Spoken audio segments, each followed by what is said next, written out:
Okay, guys, we're going to go ahead and get started here. I want to start by saying thanks a lot for coming today. Pretty nice outside. There's a golf course, all kinds of activities out there. So appreciate you being in here for the session. So I'm Tom Lindley. I'm a member of the ACPE board, and these pre-conference sessions are a valuable opportunity for you guys to get together. A lot of times you get together with a salesperson, kind of get the shtick. First thing I do usually is pick up the phone and call somebody who's using their product. So this gives you the opportunity to talk to not only the folks from the vendor side, but also talk to a district that's using the system, so you can get some pretty good insight. So I'm just going to turn it over to these guys. Our session, I'm supposed to say this so it gets recorded, is the evolution of web filtering, stop blocking access to valuable educational content. And I don't know about you guys, but there's a little bit of a discussion going on about what's valuable educational content in my district. So I'm going to introduce Mike Leesburg from Richland School District, and he's going to be working with Tim Ellison from Content Keeper today. And they're going to introduce some other folks as they get going. So who's first? Is that you? I'm first, yeah. Quick introductions. I'm Dave Lemon, Director of Sales North America. We thank Mike and Greg for calling us up and saying we want to show what we're doing to the people at ACPE. And so I have Tim Ellison with me. He's one of our senior engineers, and so he's going to dive deep into it. And then we have Mike and Greg are going to talk about some of the challenges that they've had. How many people are running a web filter right now? How many people have done it for over a decade?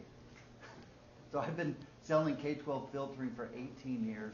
Back in the X-Stop days. Anyone X-Stop? Anyone into H2? Yeah. Anyone Smart Filter WebSense? Right? Yes.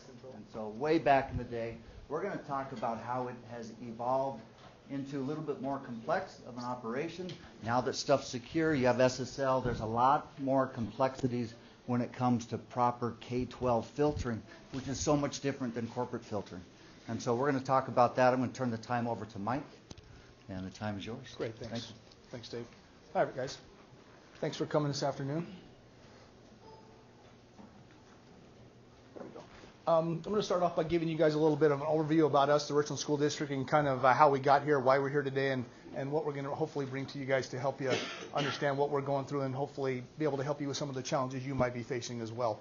We're in Tri-Cities, Washington, southeastern Washington. If you're not aware of that, as Pasco, Kennewick, and Richland, we're called the Tri-Cities. Right now we've got about 13,500 students. We have about 8,400 Windows devices. We have approximately 1,300 iPads.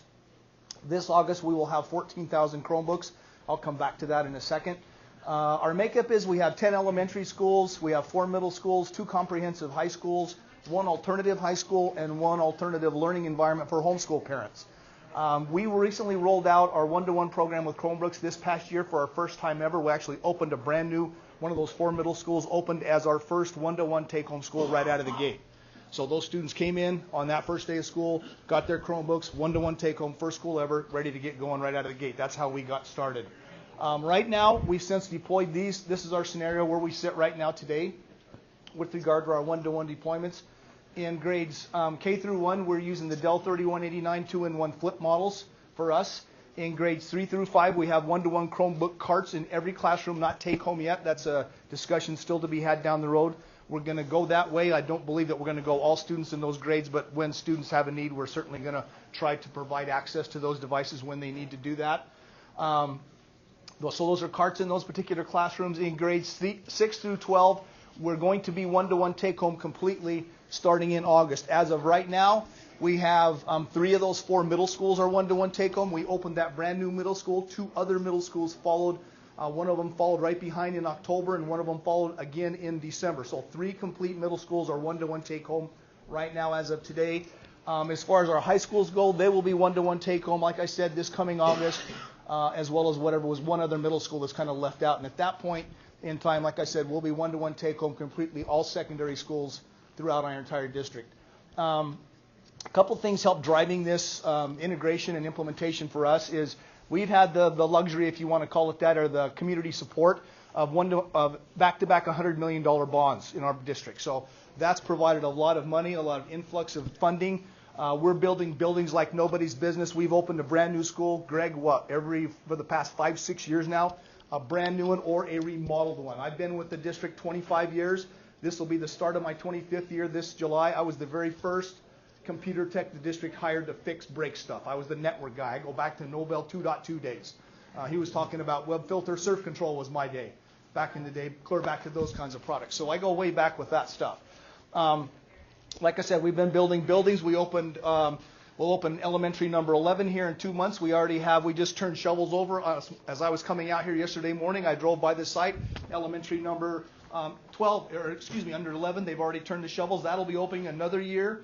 And then beyond that, we've got another high school. We're doing facilities improvements at our stadiums at our high schools. We're expanding our Wi-Fi everywhere. We just did one side of the high school a year ago. On the visitor side, they completely redid the stadium side, put new bleachers in. We completely saturated that with Wi-Fi across the whole visitor side. And we're going to continue to do that across our district.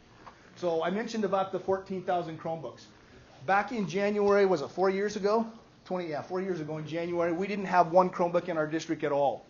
So in 4 years, we've gone from no Chromebooks to 14,000 Chromebooks across our district in 4 years deployment.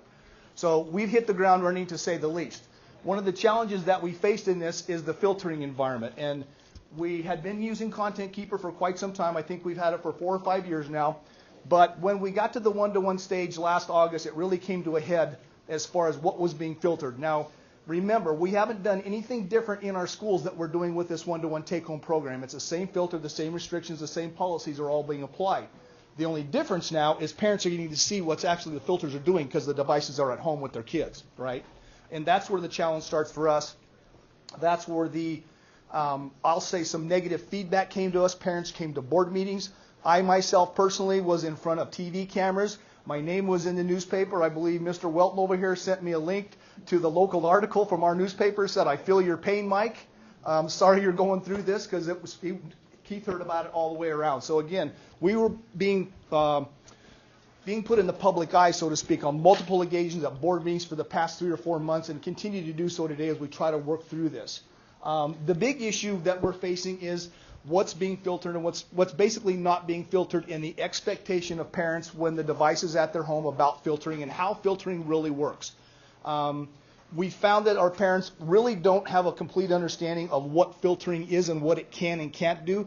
They want to apply a technological solution to a human problem, and that is that you still have to monitor your kids and what they're doing on the device regardless. No filter is going to be 100% perfect and block everything all the time. And so that's where our focus started, and that's how we've tried to explain this to our community. And we started out with images. That's where it started, with images.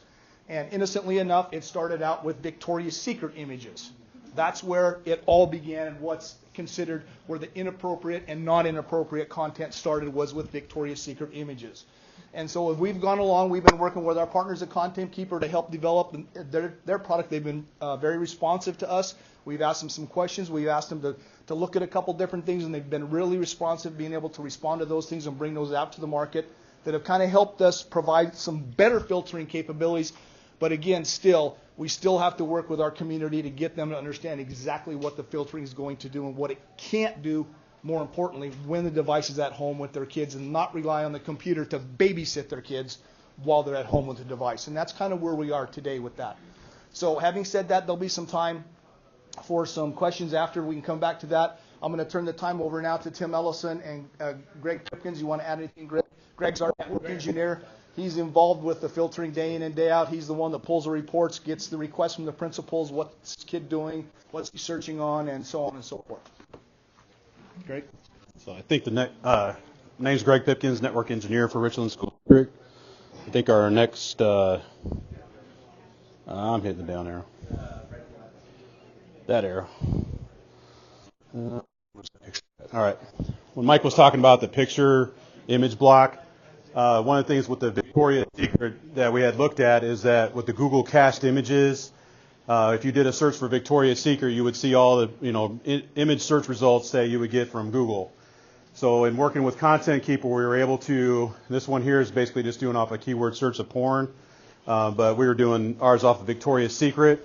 What Content Keeper is able to do, and the gray boxes here, is able to block the image that would be redirecting to a site that it would normally be blocked, okay?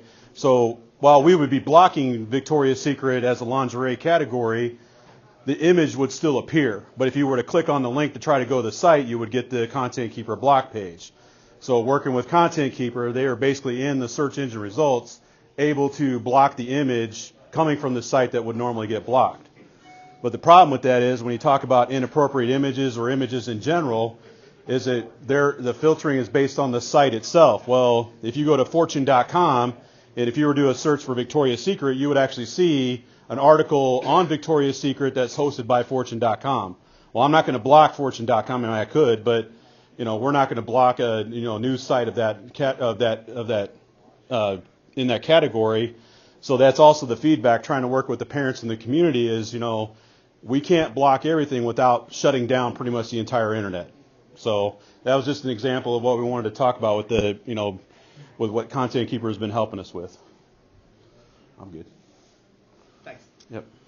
Is this the microphone too, or just not? I think it's the speaker. All right.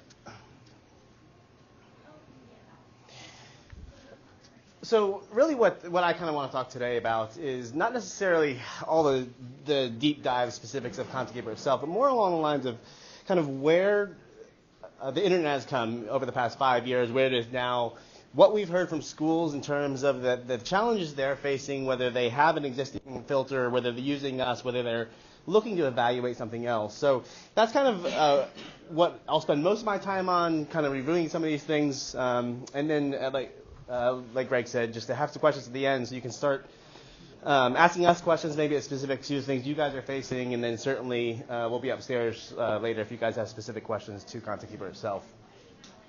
So as we start talking about this, I've been working in education before I get into Content Keeper. I was a teacher for a couple years, and I worked at a service agency in Pennsylvania for 16 years beyond that. So I've spent a lot of time in education, working with school districts, trying to understand what they're trying to do in the classroom, and then also on the technology side on how we can help them. So even 5 years ago, here are some of the things like where it used to be, BYOD, one-to-one. Lots of people were talking about it, but it hadn't really happened yet.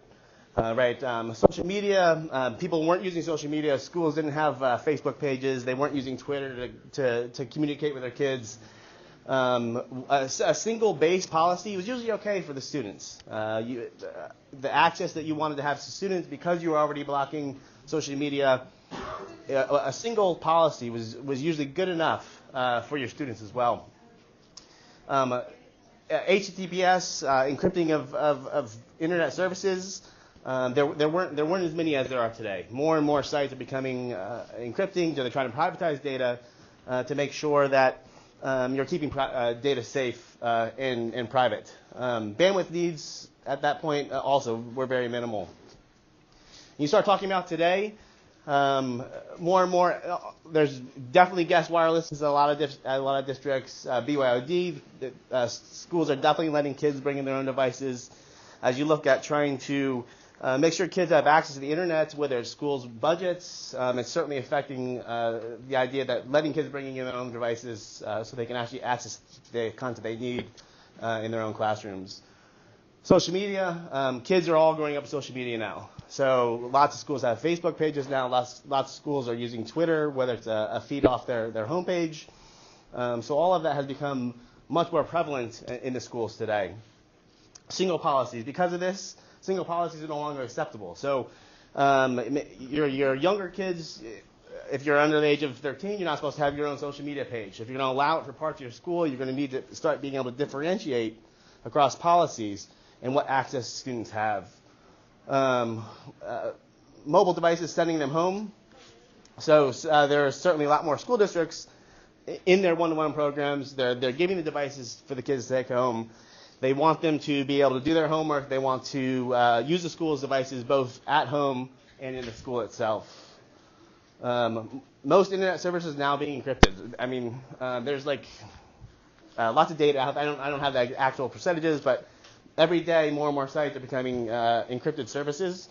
And now schools have access to the internet. So the bandwidth is certainly increased, partially due to E-rate, partially due to the costs of getting that bandwidth into the school districts. Certainly allows for more access to the internet within the school district itself.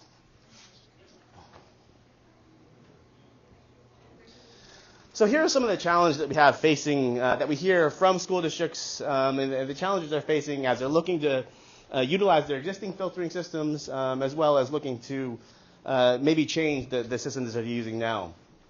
User identification, and these are some of the things we'll talk about, and I'll talk about it a little more, but user identification, applying different age-appropriate policies across the district to multiple grade levels, whether it's your elementary, middle school, high school, filtering personal devices, the devices that kids bring to their own network, making sure that they're filtered accordingly on your BYOD guest networks.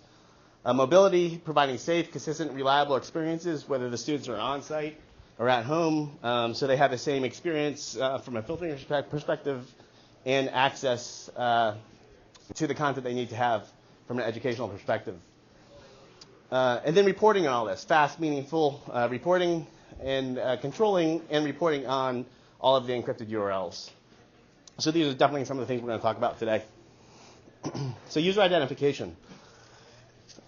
So what we're hearing from schools a lot is, as you start trying to identify what access students need, it's not becoming just about an IP address or applying a subnet separate policies. You also want to be able to report on it. So these are some of the things that we're hearing. Can we tie into the standard services that we normally use on a regular basis? So that could be Active Directory, eDirectory. Google has really blown up in schools these days, so everyone has a Google domain for their schools. So can you tie directly into a Google services with your existing filter or a filter that you're looking to switch to?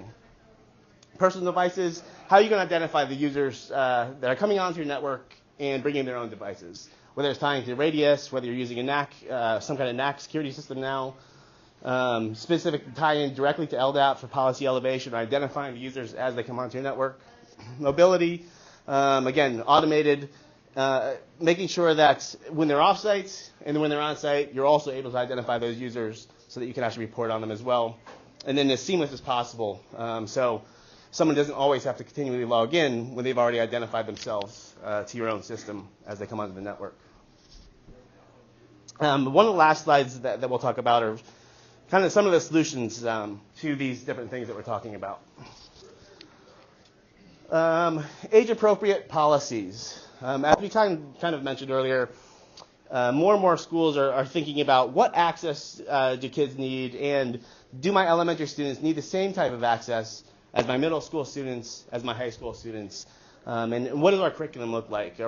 From a health class perspective, do they need more access than my middle school students and my elementary students? So age level policies have definitely become more necessary in schools these days. And this is what we're hearing across the United States as we work with schools.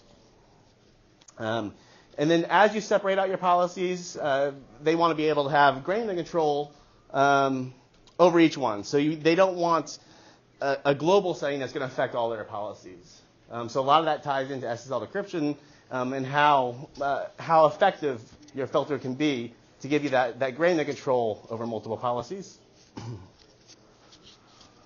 Here, examples. So blocking different search terms. So you can have maybe a different search block list across your policies. So maybe you don't want to block this at all for your teachers, but you want it more strict for your elementary students.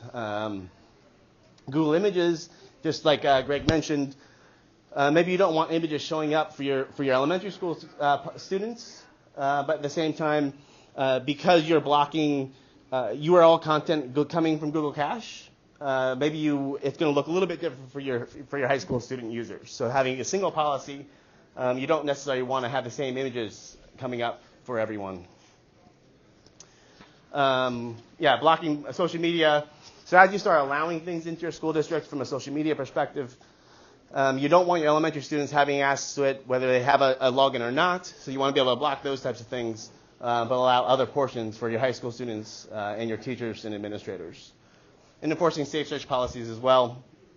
So safe search features for, and then example would be YouTube. I want to give my students restricted access to YouTube or integrating into the Google admin side of it, but I don't want to have any restrictions for my teachers. So if your school does not have a Google domain, for instance, this is going to be an important part to kind of think about as you're looking to evaluate different filtering solutions. And then visibility into encrypted traffic, and how that actually ties into the safety tools that can be applied to each one of your policies as well.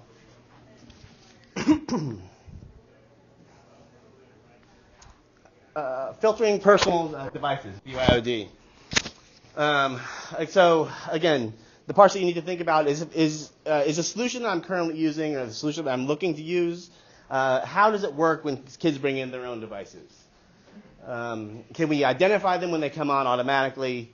Is that possible? Can I tie into the systems I'm currently using, whether it's Radius, and we looked at that earlier, whether it's your NAC integration, tying into a direct LDAP login as well.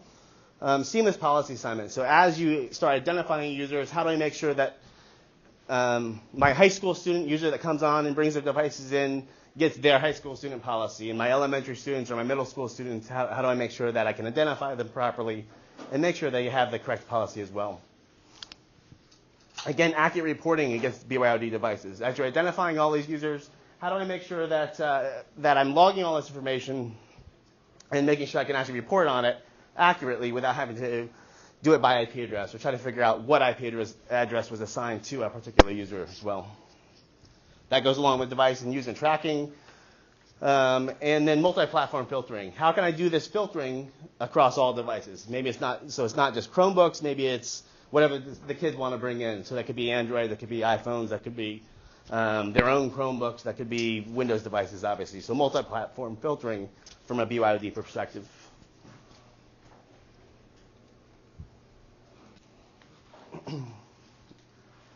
Mobility. So sending home the devices to your schools. These are also things that a lot of schools are interested in, that they want to make sure they can cover with their existing solutions or make them decide to start looking at what solution is out there that's going to be able to cover all of this for us as a school district. So making sure that when you send a device home to your students, they're getting the same policies. Make sure the safety features that are at home are also the same safety features they get while they're at their house. The ability to say, also a lot of schools are saying, well, when my kids have the devices at school, I'm going to be a little bit more strict. Maybe I don't want them to access any games. But if I'm going to send a device home with them, maybe I want them to be able to play games at home after they've done their homework, or in conjunction with being able to take that device home and use it as they see fit at their own at their own location, wherever they might be. So being able to take advantage of that and have time-based profiles, which can allow for differences from when the students are at home or on school sites. And then most importantly, probably here is mobile solutions that are going to work across all devices, that are also tamper-proof and reliable, so that way the kids are at home, they can't actually turn it off, there's no way around it. So these are all important things from a mobility perspective as you start looking at solutions to help with sending devices home from school-owned devices.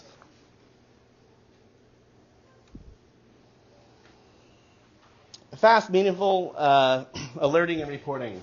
So this is definitely huge when it comes to taking all the information, taking all the policies that you have assigned to your district, taking that information and be able to run reports in a timely fashion. So if you're looking for something, you want to make sure that your report can actually run for you and have it meaningful in terms of usernames, right? Making sure you understand what the times and dates that are associated with them. So making sure that, and actual running in a good amount of time. So if a report takes 4 hours to run to find out what one user is doing, it's definitely going to be an issue for you as you look across different solutions to use in your own district. Configurable behavioral intent alerting. So definitely making sure that you can understand what the kids are searching for, and being able to take those reports and actually either be alerted on them or actually even run reports to understand what kids are actually doing as they're using your devices and your internet, whether they're at school or at home.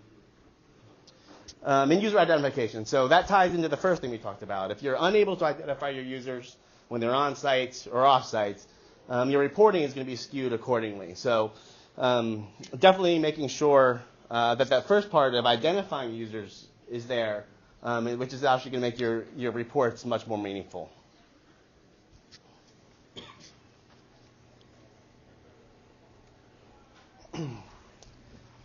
Controlling and reporting on encrypted URLs. So this is probably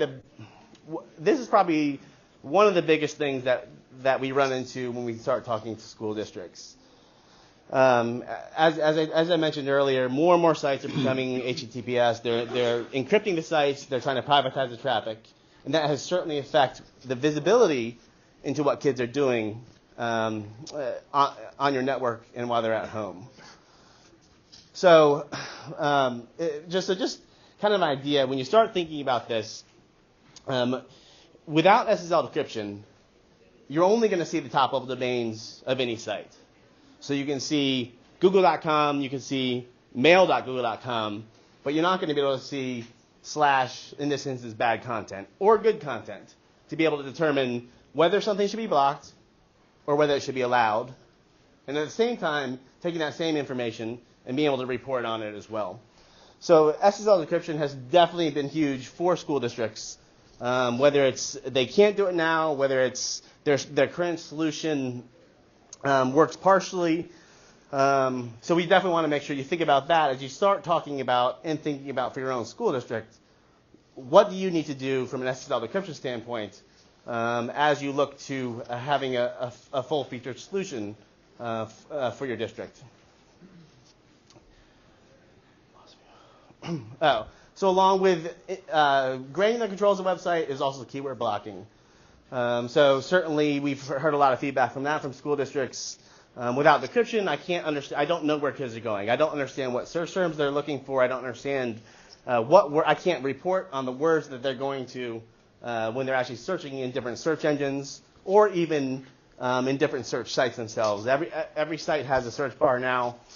So schools are definitely losing visibility without the ability to do SSL decryption.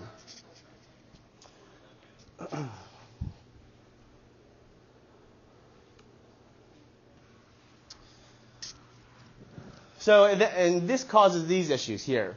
So areas where districts typically overblock, YouTube. We often hear this from a YouTube perspective. A lot of schools' solutions right now are tying into Google safety features by using DNS redirection.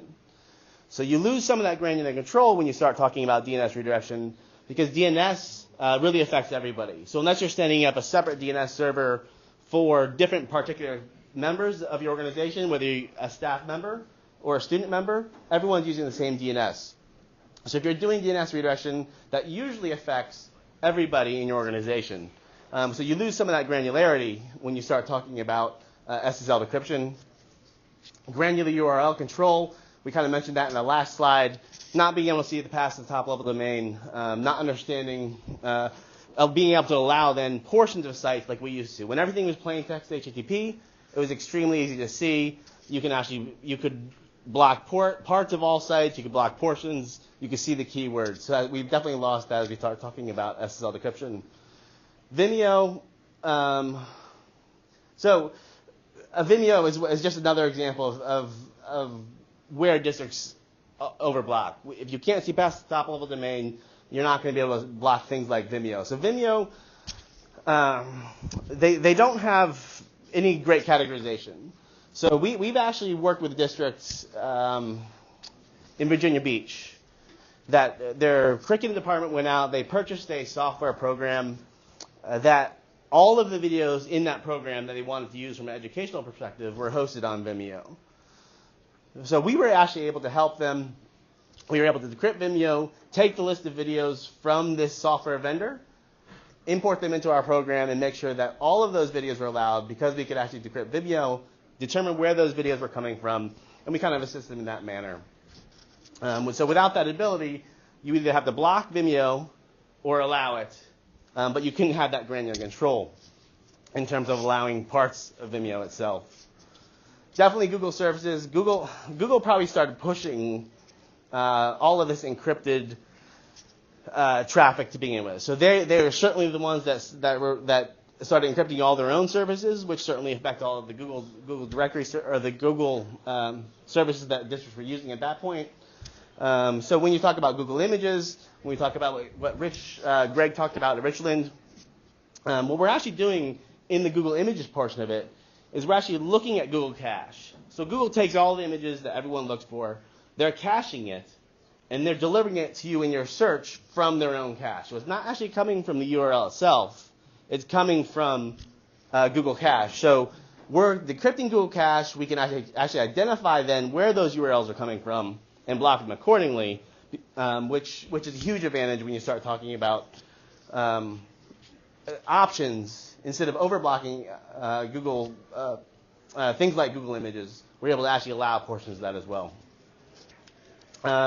Desired Google content. We hear this from a lot of schools, especially Google schools that have used Google App for Education.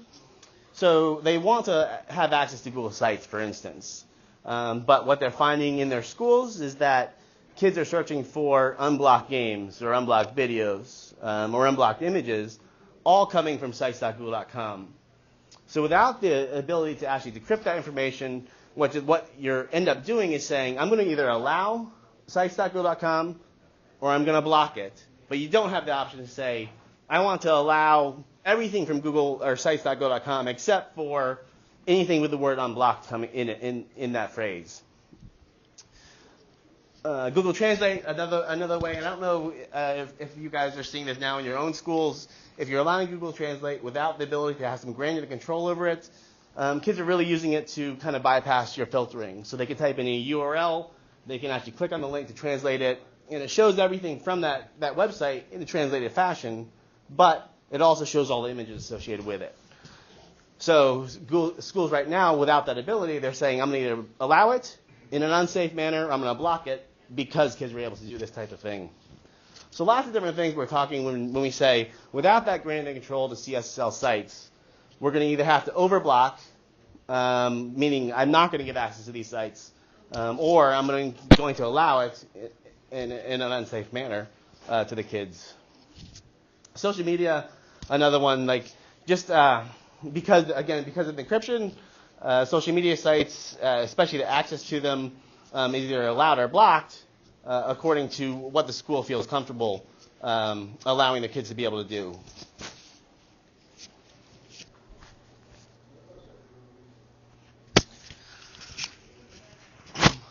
So, from all of that, here are some of the things that we've seen from a solutions perspective of making sure that as you're looking to provide content or filtering in your district, what are the things that you want to make sure that you're looking at and that your solution can do now, or if you're looking for a new solution, what that can do for you. So when we talked about user identification, we want to make sure that whatever solution you're looking at can automatically integrate into these different types of tools. We talked about them before: Active Directory, eDirectory, the Google domain, NAC integration, or manual direct logins to whatever directory service your school might be using. Being able to deliver age-appropriate policies across your district, so whether it's your elementary students, your middle school students, your high school students, your staff members, maybe your superintendent, admin team, being able to give them all access to exactly what they need by identifying them and putting in the correct policies is going to be a huge part of making sure that that your content filter is meeting the needs of your district. Allowing educational content safely on personal devices, so BYOD.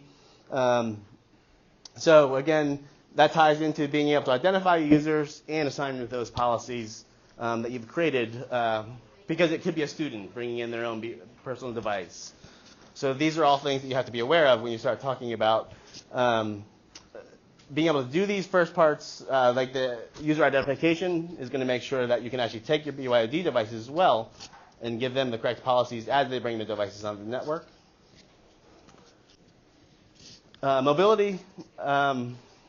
So mobility from a solutions perspective, just making sure that the solutions that you're looking at can provide filtering your content across all the different types of devices, multi-platform, and having your kids have the same experience while they're at school and at home with access to the same policies where needed. Fast and meaningful reporting. So the big part of the reporting is the visibility. So visibility in the traffic when you start decrypting SSL sites, being able to identify users. So as you're running these different types of reports, you're making sure that you can identify the users. You can see the actual specific users that are going to these different sites. You can see the full URLs. and you can identify when needed the reporting that you need for your school district. And then again, the SSL decryption, being able to actually decrypt the sites that you need granular control over and reporting is going to be huge when you start looking at solutions for your organization.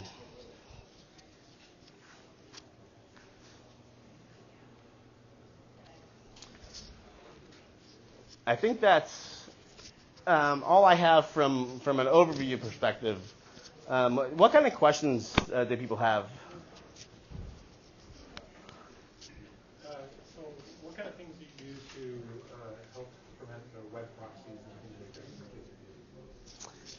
things? So a lot of what we initially do is making sure, from a security perspective, right? You're talking about security circumvention type tools. So from a filtering perspective, we're going to make sure that kids can't get to the different things they need to download these the VPNs, the proxies that you're talking about. So from a category perspective, from a keyword blocking perspective, we're going to give you the ability to actually perform that decryption so that if a kid starts searching for proxies or VPNs or tools to circumvent filtering, we can actually block those from a keyword perspective, so they don't get any result up front. From there, we have a malicious categories perspective category. So as kids actually if they had something and they're trying to go directly to a site to connect to it, we're going to actually block those as well.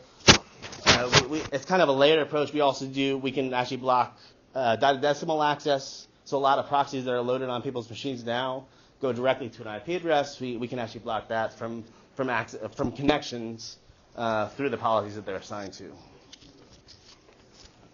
Yeah.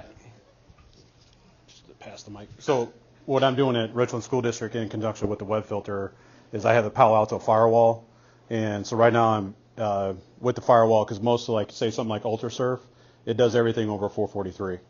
What I've been able to find. So what I have to do on basically the firewall is I'm right now testing decryption on the firewall itself. I don't decrypt on the firewall 443 traffic, but on the test environment that I have set up, I am decrypting on the environment. Palo Alto has the ability to then detect the type of app or the service being used and then block that service based on the traffic patterns. So I've been able to successfully block the proxies, but then I have to then fold that into what we're doing with the content filter. So I'm not, I have to do a balancing act with the SSL decryption piece because now I have kind of two certificates in play at this point. So we have SSL decryption for how long now? Deployed? we've been doing decryption for over a year now on the environment. And we have any device that connects to the network, you have to, whether it's BYOD or even a guest device, is that you have to download the certificate onto the device of whatever it is. And then Windows machines, Chromebooks, iPads, Mac OS devices, we have them, for district devices, we have them all set to auto deploy for the various management tools that we have for the certificate. And then if it's a BYOD device, you're redirected to a page that actually download their certificate. Content Keeper's got a really nice page set up to talk about every type of device and how to install their certificate on any browser or any type of device. So. The other thing on proxies, our kids are pretty resourceful, right? So they go home and they put up their own proxy. And one of the things that you can do with Content Keeper is you block, there's a category called non-managed sites. So if the filter doesn't know about it yet, you just block those non-managed sites for kids, and that totally prevents the entire go home and build your own proxy. And that's what we do that there. We block the non-managed category. So if it has not been categorized or if it's just an IP address, it gets blocked unless I have filtered or categorized a site. And it saved us from not even from a proxy standpoint, but it's there to help us against any malicious or any kind of virus malware type of activity. 0-day stuff, because we might get a spam email that comes in and telling people, hey, change your password, and it redirects them to some site to click on this link, and obviously it's not non-managed and it'll get blocked, and then I will end up, once I come across it, I will then shift it over or recategorize it to spam URL or a malicious category, and then they will get the report from us on what we have categorized it, because we community fed categorization. So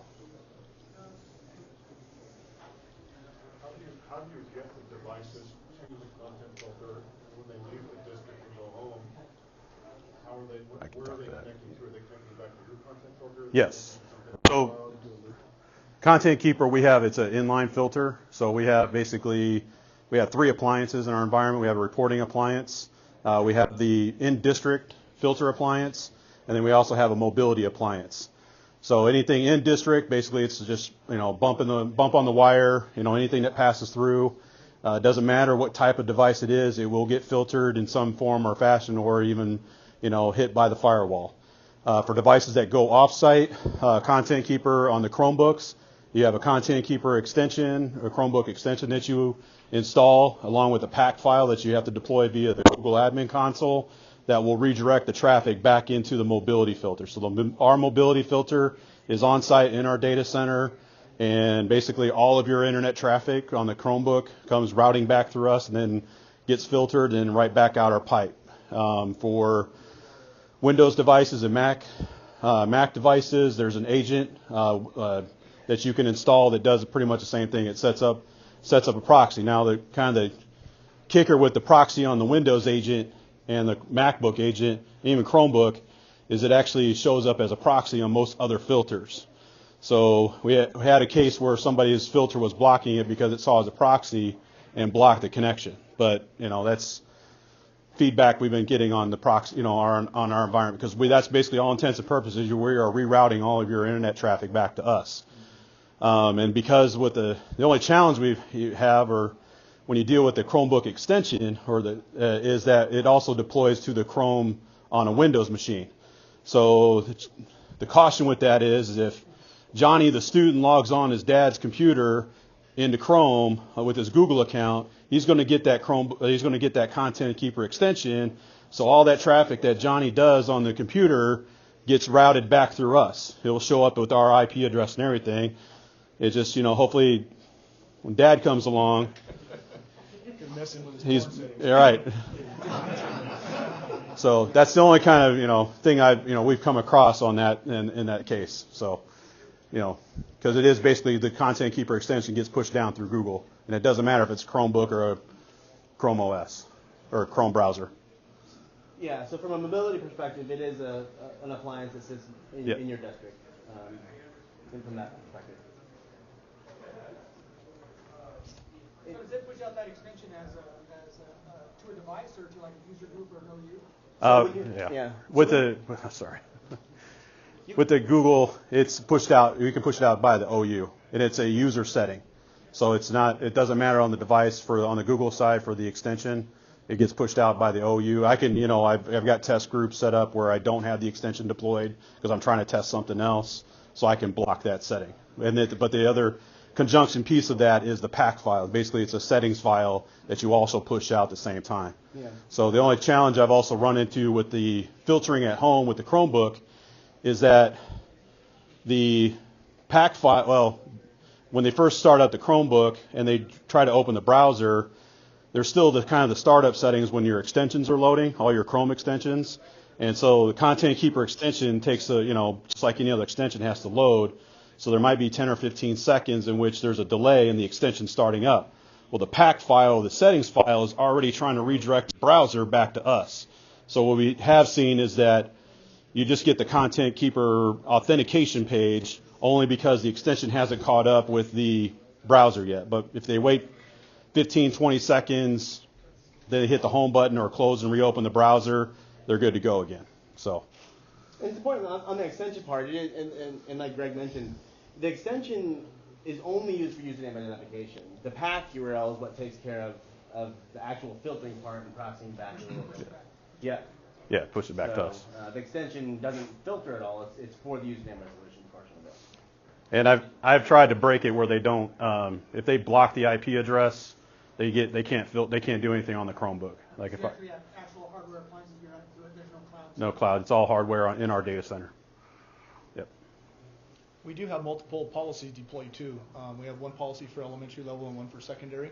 Yep. Right? So I got 5 policies I set up for students right now. I've got a internet jail policy. Basically, it's no internet whatsoever. I have a restricted policy, which that's how I call it. Basically, it's blacklist all, but only whitelist what I want to whitelist. So I've gone in and I got it to where, you can log into a Chromebook, get to like Hapara, Clever, the basic sites. And then from there, we open it up to, we've got an elementary one, and then we did have a secondary, but we split that up between middle school and high school because people think secondary and they're thinking we have had parents going, well, why is, my middle school student have the same policy as a high school student? So just for the appearance's sake, I've split that up. It's the same policy, but it's still the same policy. No difference. Right. You just tell them they're in a different policy. Yeah, same policy. So how far you can go back with the recording? On the reporting right now, it's set for 1 year, but that's where it's set right now. I can go back further as how much hard drive space you got on the reporting appliance. So we can actually build it to where if you have some kind of requirement for your school district to be from a reporting perspective, we can make sure it's going to meet your retention needs. But for most schools, our standard appliances are going to be able to do a year, if not more, from a report perspective. Yep.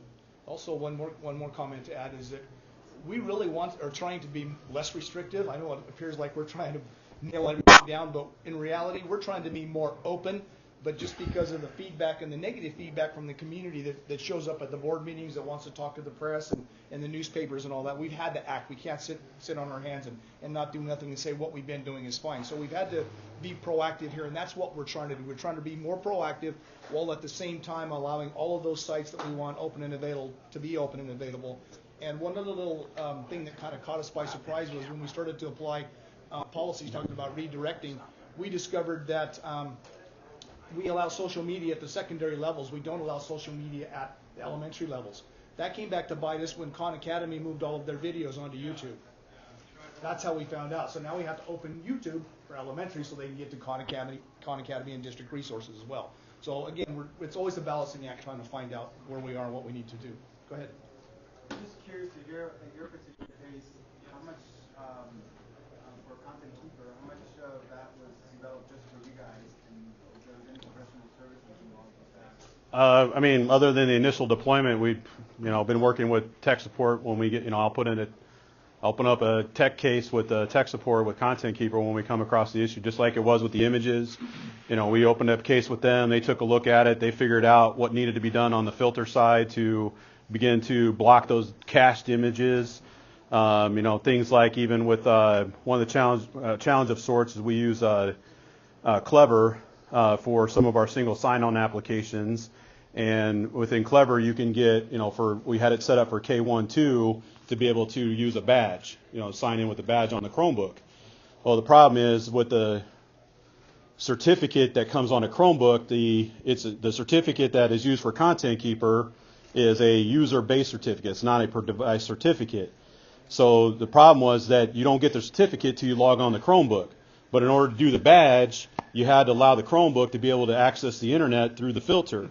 So basically, Content Keeper was blocking the ability to use the badge. So at the time, what I had to do is I had to take those Chromebooks that were used for the Clever badge, put them on a different subnet that we then bypassed the filtering component, the SSL component, in the Content Keeper. So basically, K12, there was no SSL decryption going on. But then we worked with Content Keeper, and then they were able to, on their appliance, get things set up in an order to, through the filtering process to allow then the Clever badge to work correctly. So then I was able to move those Chromebooks back in with everyone else in the general population, and they were able to, badge in with, the kids K12. So, anytime I just run a roadblock, I throw it their way, and, they'll tell me they can't do it or can do it. So, So it's none of it's like custom code No. with them. It's Just all about feature enhancements. using our existing features to make sure that we can meet your needs. Yeah. Right. And that's not it's not any kind of custom work. It's working with you to figure out what's going to work best for your district, what's going to meet your curriculum needs, and get the content into your classroom. Yep. Cool. Yeah. So the BYOD, when they're signing in on their own devices, can they actually get through without the certificate? They have to. So. It's unsafe. How we do it. No, because it blocks it. So whatever we have set to decrypt, like Google be one of them, they can't go anywhere because Google sees it as a broken certificate and won't even allow them to click as safe and move on. So basically, that's where I end up either a call that, they may go talk to the school librarian, and they'll tell them the correct process of installing their certificate. There's no certificate. The stuff we decrypt, it won't work, right? We don't decrypt everything, just the stuff that we need to be able to do for what we need for filter, granular control. I've decrypted Craigslist because we blocked some of the categories within Craigslist. Reddit, I blocked some of the stuff within Reddit that's inappropriate. Based on keyword searches, I decrypt ESPN because there was for the whole inappropriate thing, there's a page in there called the Body of Us or something like that. And it's almost it's half nude athletes, right? But I had to decrypt that in order to decrypt ESPN.com to get down to that sub-site within ESPN. So as I come across stuff that's basically inappropriate, Weebly.com, I had some kid, enterprisingly enough, wrote a custom page that, a Weebly.com page that does Flash-based games. Well, then he turned around and basically up in the tab, and at the top, he made it look like it was a legit tab, like for Hapara or one of our classroom apps. So when the teacher's walking by and seeing it, the off tab, it looks like it's a legit tab, but the page, he's on task, but, because you only see what's the tab name. In some of the classroom management stuff, they'll show the tab name. Anyway, and so I decrypted Weebly.com to be able to block that page. Google Sites, yes, we block anything that's unblocked games, on the Google Site stuff. But we do have a time of day restriction for the games category. So before school and after school, you're allowed to go anything that's in the games category. Now I do block Steam on the firewall side, just for all other purposes of that. But, other sites that are game category, we do a time of day restriction before and after school. Gamers clubs, things like that, right? Minecraft, things, those kinds of things. So. All right. Any other questions for us? Great. Thank you for your time today. Thanks for attending. We appreciate you. Thank you, Director.